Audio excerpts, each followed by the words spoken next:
So a few weeks ago, I head to PEI, and I have to text one of them, tell them I'm going to be late, like, if there's some issue at a hospital or whatever on my way. We were corresponding, and she said she wasn't at the clinic. She was in this union meeting. So when I show up at that clinic, the girl that told me she was at the union was sitting there. So I'm like, what are you doing here? She said, what do you mean? I'm like, thought you were at the union today. She's like, no. I'm like, well, why'd you tell me that? She's like, I didn't tell you. I'm like, yeah, you did, right? And then I see another one. I'm like, when she didn't respond, I text you. You didn't answer either. She's like, I didn't get any texts. I'm like, oh my God, right? I must have the wrong numbers. So another one, right, who is supposedly, the charge one, she comes over and she's looking at the numbers. She's like, we don't even have anyone here with those phone numbers. I'm like, oh my God, right? I said, doesn't make sense. None of it makes sense, right? So they help me. We go through the phone and change the numbers, right? So, okay. Of course, I get back home, wake up my girlfriend. I'm like, you'll never believe this, right? So I tell her everything, right? So then I go again to PEI, right? I got all the names, everyone's good, la, la, la. When I show up, one of them refers to another one by a different name.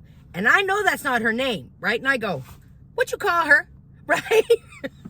And she said, and I'm like, that's not her name. And the girl says, yeah, that's my name. I'm like, oh my God, right? So I look at another one. They all have different names. I say out loud, I obviously have gotten a car accident and I have a head injury and I'm in the ICU because I don't know what's going on.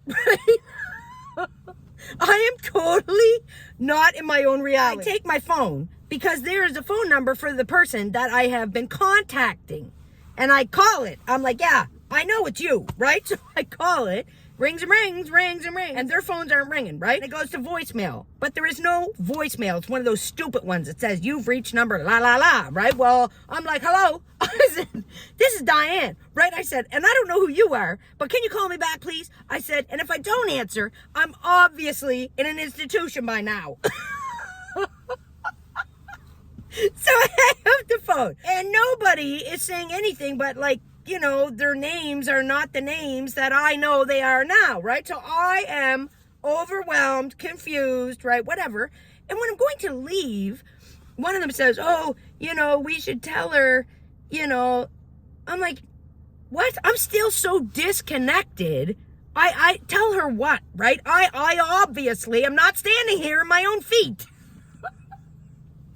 Anyway, so I leave, right? Still complete confusion, go home, wake my girlfriend. I'm like, oh my God. I said, I got to go to the doctor. Something's wrong with me. I said, all those people, they're not the right names that I thought. I'm like, babe, something is not right. My medication is wrong. So then yesterday, I go back.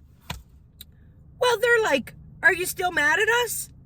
Well, mad at you for what? Who are you, right? Joke's on you because I deleted all you from my phone. Apparently, they even switched name tags the last time I was there, right?